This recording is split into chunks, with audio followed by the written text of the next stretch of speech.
HSSC science की हमारी next class है मेटल और नॉन मेटल, धातु और अधातु। धातु और अधातु हमेशा क्वेश्चन आता है। उसके बाद पदार्थ, उसके बाद है ईंधन, फ्यूल, ईंधन। उसके बाद है जल, सीमेंट, जल सीमेंट। उसके बाद कांच, जल सीमेंट, उसके बाद कांच, और उसके बाद मिश्र धातु है, मिश्र धातु। सबसे पहले मेटल और नॉन मेटल। देखो, मेटल और नॉन मेटल, धातु और अधातु। धातु और अधातु क्या होती हैं? धातु और अधातु, सबसे पहले तो ये समझो कि एक तो जो पदार्थ कठोर होते हैं, जो पदार्थ चमकीले होते हैं, जिनमें आघात वर्धनीयता का गुण होता है, जिनमें तन्यता का गुण होता है, और जो ऊष्मा और विद्युत की सुचालक होती हैं,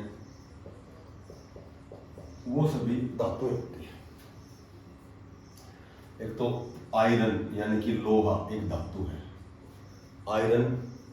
उसके बाद कॉपर यानी तांबा एक धातु है। उसके बाद एल्यूमिनियम एक धातु है,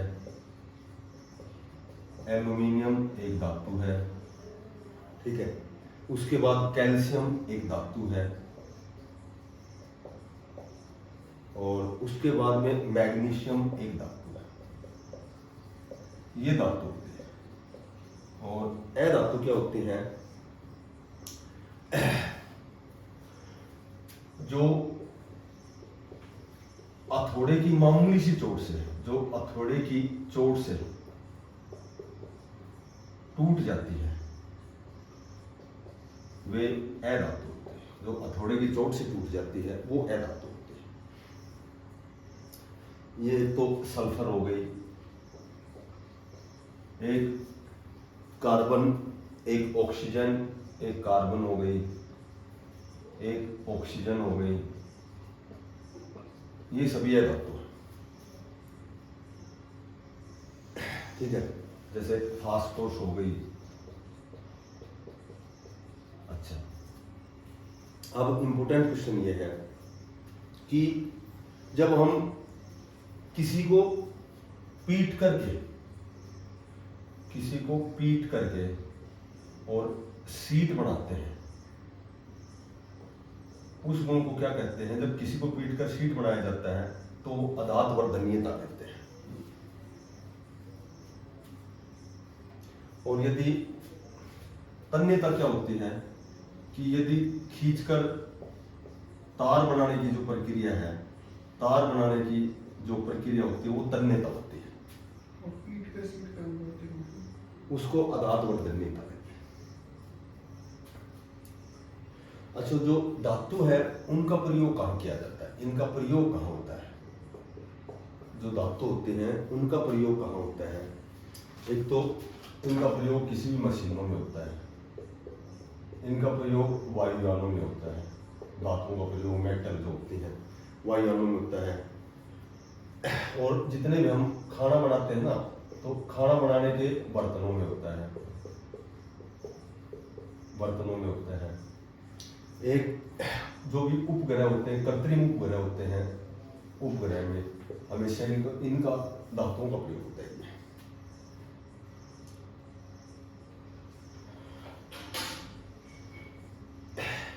जो सोडियम होती है, सोडियम जो होती है, सोडियम जो है होती है, सोडियम सबसे अभिक्रियाशील होती है,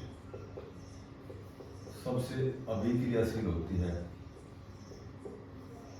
ये इस अभिक्रियाशील होती है, इसलिए इसको मिट्टी के तेल में रखा जाता है,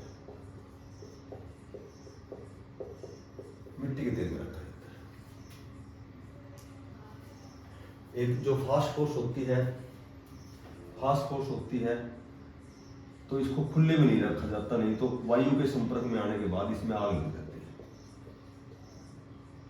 वायु के संपर्क में आने पर आग लग जाती है। इसको हम खुला नहीं रख सकते, आग लग जाती है।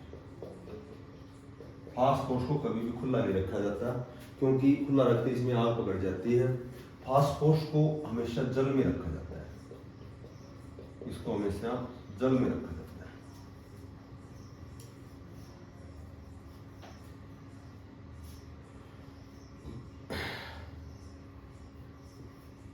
ये जो अम्ल होते हैं ना, अधातु होती है, ये तो कभी भी अम्लों के साथ ये क्रिया नहीं करती। और जो धातु होती हैं, ये अम्लों के साथ क्रिया करते हैं, अम्लों के साथ ये क्रिया करती हैं, और अम्लों के साथ क्रिया करके हमेशा हाइड्रोजन उत्पन्न करती है, हाइड्रोजन, ये हाइड्रोजन उत्पन्न करती है। और पोप की दवनी नहीं करती है, पोप की दवनी, जब भी अम्लों के साथ क्रिया होती है धातुओं की, तो पोप की दवनी नहीं करती है।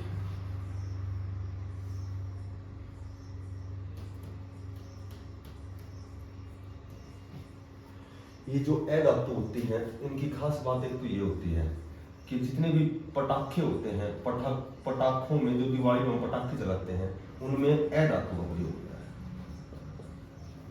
एक जितने भी जीव हैं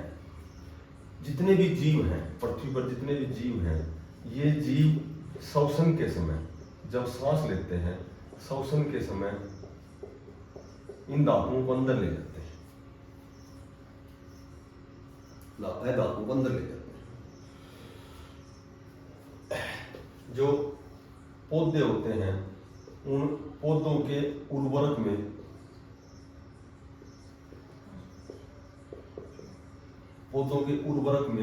अधातु का प्रयोग होता है। जितनी भी अधातु है उनका प्रयोग होता है, अधातु का प्रयोग होता है। उनकी वर्दी, जब पौधों की वर्दी होती है, तो अधातुओं का प्रयोग होता है। ठीक है, तो धातु अधातु में इससे बाहर कोई कुछ नहीं है। अब क्रैश कोर्स चलेगा, साइंस का इतना सर नहीं है।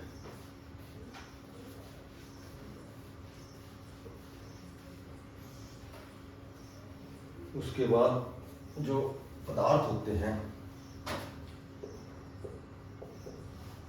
पदार्थ क्या होते हैं? मैटर क्या होते हैं?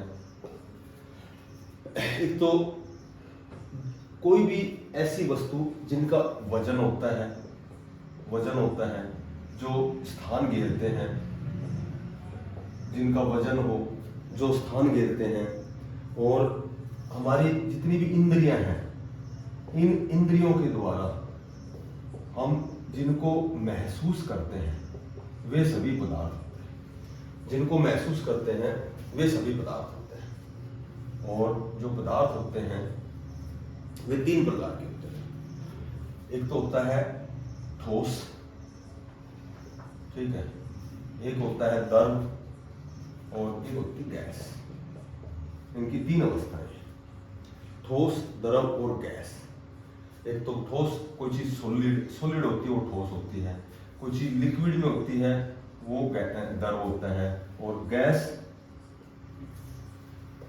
अब ठोस, द्रव और गैस तीनों में जो जल है वो तीनों अवस्थाओं में पाया जाता है। जल जो है वो तीनों अवस्थाओं में पाया जाता है, ठीक है। इसका जो द्रव है, इसका केवल आकार निश्चित होता है, इसका केवल आकार निश्चित होता है। कोई चीज का आकार निश्चित है वो कन्फर्म द्रव है। और जिनका आकार भी निश्चित हो और जिनका वॉल्यूम यानी आयतन में निश्चित हो, इनमें ये दोनों निश्चित होते हैं, वो ठोस सॉलिड चीज होती है। और जिनका ना आकार निश्चित है और ना ही आयतन निश्चित है, दोनों जब अनिश्चित होते हैं तो वो चीज गैस है। जब दोनों अनिश्चित होते हैं तो वो गैस है। जैसे ठोस, जैसे बर्फ है, बर्फ एक ठोस है, बर्फ का आकार भी निश्चित होता है, उसका आयतन भी निश्चित होता है। पानी का रूप है, और जैसे द्रव्य में पानी आ गया और गैस वाष्प बन गया पानी, तो वो गैस के रूप में आ गया। तो जल तीनों में आता है। एक विशेष बात यह है कि हवा जो है वो गैस, और ऑक्सीजन है वो भी गैस होती है। और जो सॉलिड चीज क्या होती है, जैसे ठोस है, लकड़ी है, लोहा है, ठीक है, लकड़ी भी ठोस हो गई, लोहा, बर्फ का टुकड़ा, ये सभी ठोस होते हैं। और द्रव्य क्या होता है, जैसे पानी हो गया, द्रव्य में पानी हो गया, जैसे एल्कोहल हो गई, ये द्रव्य हो गया, पानी हो गया, एल्कोहल हो गया, जैसे मिट्टी का तेल हो गया, तो ये सभी द्रव्य में आते हैं, ये सभी द्रव्य में आते हैं। एक प्लाज्मा होता है, प्लाज्मा क्या होता है कि जो प्लाज्मा है, हमारा जो सूर्य है, सूर्य का अधिकांश भाग प्लाज्मा से बना होता है। अधिकांश जो भाग होता है वो प्लाज्मा का होता है। ये पदार्थ की चौथी अवस्था मानी जाती है। पदार्थ की चौथी अवस्था प्लाज्मा को माना जाता है, क्योंकि सूर्य का अधिकांश जो भाग है वो प्लाज्मा से बना होता है। तीनों बात समझ में आ गई, सॉलिड और लिक्विड और गैस। अब वैसे तो एग्जाम्पल बते रहे हैं, बाकी ये ध्यान रखना है कि जिसका आयतन और जो आकार यदि अनिश्चित है गैस होती है, केवल आकार निश्चित द्रव का होता है, और दोनों चीज निश्चित ठोस की होती है। और एग्जाम्पल कितने मिले थे उसे?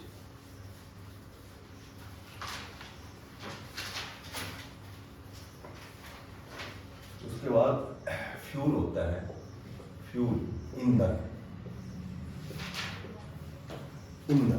फ्यूल। फ्यूल क्या होता है कि वायु की जो उपस्थिति है, वायु की उपस्थिति में कोयले का जलना फ्यूल होता है। कोयले का जलना फ्यूल होता है। इसमें हमेशा क्वेश्चन होता है, एक हर एग्जाम में, साइंस में से एक क्वेश्चन फ्यूल में से अनिवार्य रूप से आता है। अच्छा, अब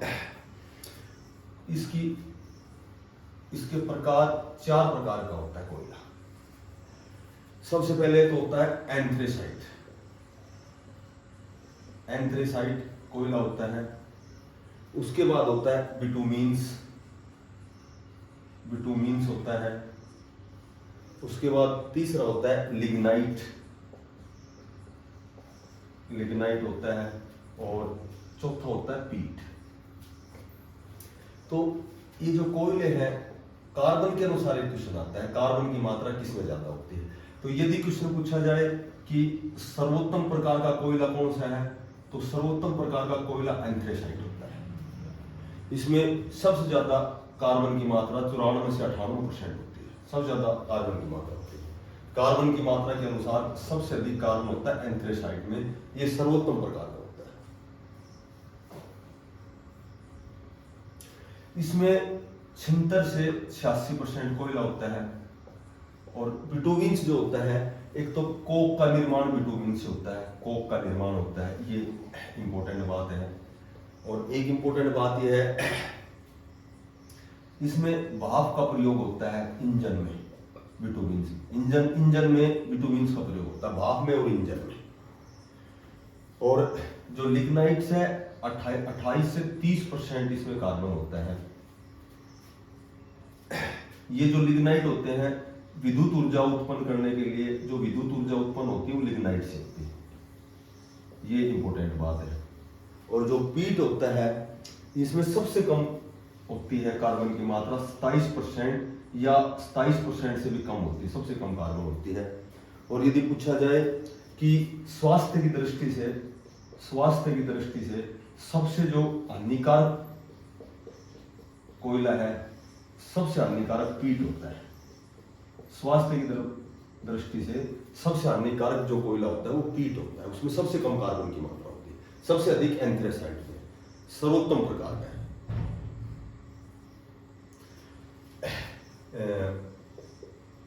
भविष्य का ईंधन हाइड्रोजन को कहा जाता है। भविष्य का ईंधन किसको कहा जाता है? तो भविष्य का ईंधन हाइड्रोजन को कहा जाता है। भविष्य का ईंधन कहा जाता है इसको। प्राकृतिक गैस के घटक पूछे जाए कौन से? प्राकृतिक गैस के मीथेन और इथेन, ये होते हैं मीथेन और इथेन। ये सबसे प्राकृतिक गैस के स्रोत है। मीथेन का कई बार सूत्र आता है CH4।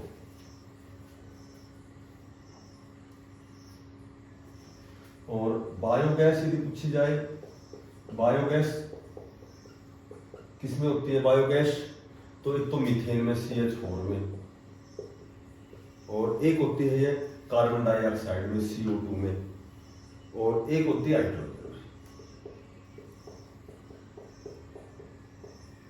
गोबर गैस, बायोगैस।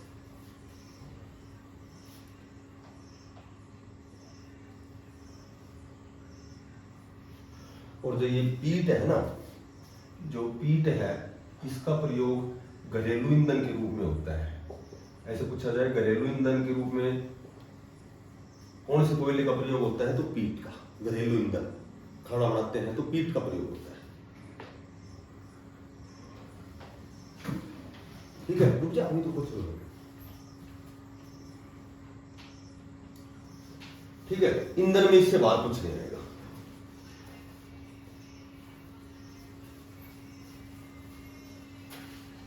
उसके बाद आता है जल, H2O, जल। जल, एक तो जल भार के अनुसार होता है। ठीक है, भार के अनुसार जल में क्या क्या होता है? हाइड्रोजन और ऑक्सीजन होती है। और एक जल आयतन के अनुसार होता है। एक होता है आयतन के अनुसार, भार के अनुसार होता है और आयतन के अनुसार होता है। तो भार के अनुसार एक तो हाइड्रोजन और एक होता है ऑक्सीजन। तो हाइड्रोजन और ऑक्सीजन पानी के भार के अनुसार 8:1 होता है, और आयतन के अनुसार 2:1 होता है। ये कई बार एग्जाम में पूछा जाता है। जो समुद्र का जल है, समुद्र जल में सर्वाधिक मात्रा में, समुद्र का जल होता है उसमें सर्वाधिक मात्रा में सोडियम क्लोराइड होता है। उसमें सोडियम क्लोराइड होता है। उसके बाद जो जल होता है, इसका अणुभार यदि पूछा जाता है तो 18 होता है जल का अणुभार। और जल, भारी जल का अणुभार क्या होता है?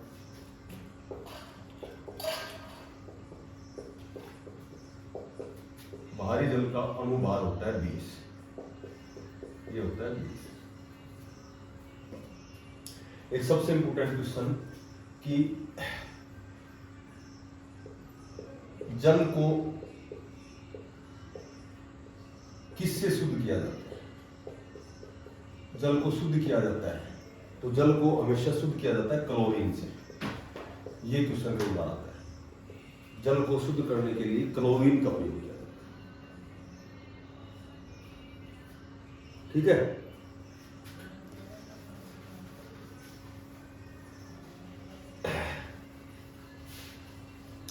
उसके बाद आती है सीमेंट। सीमेंट सीमेंट में सबसे ज्यादा प्रयोग किसका किया जाता है?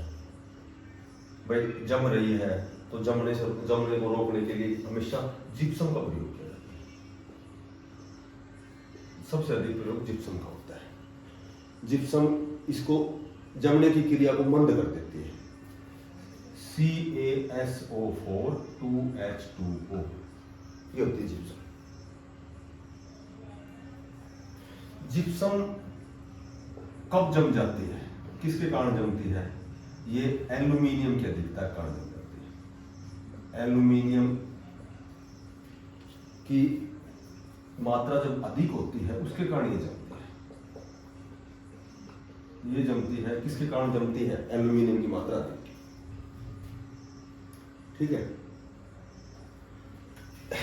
एल्यूमिनियम की मात्रा के कारण, अधिक मात्रा के कारण। उसके बाद आता है ग्लास। ग्लास यानी कि कांच। कांच, एक तो कांच की जो वर्तमान में सर्वोत्तम श्रेणी है, कांच की सर्वोत्तम श्रेणी कौन सी है? जेन्ना कांच। जेन्ना कांच सबसे सर्वोत्तम श्रेणी कांच की। उसके बाद एक तो विद्युत बल्ब हो गया,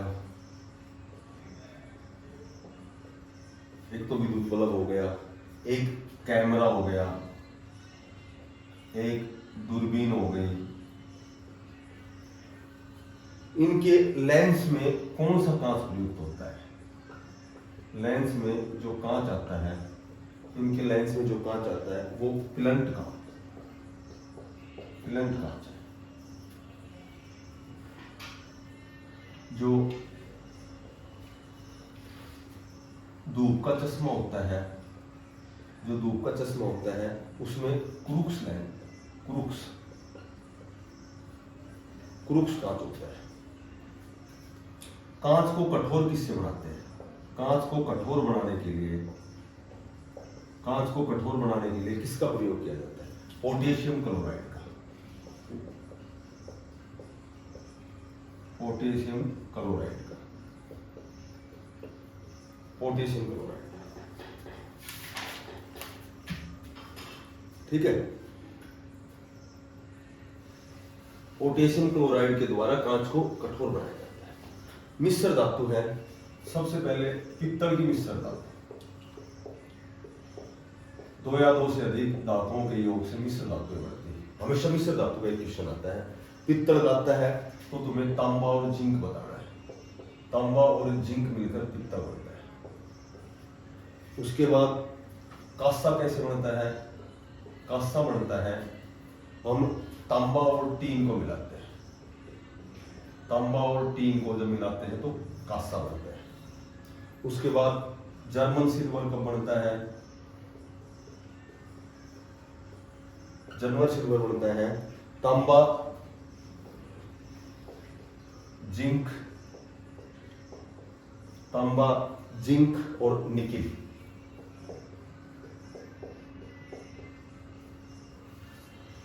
उसके बाद गन मेटल, गन मेटल होती है जो जितनी भी ये बंदूकें बनाई जाती हैं उनमें गन मेटल का प्रयोग होता है। गन मेटल तांबा,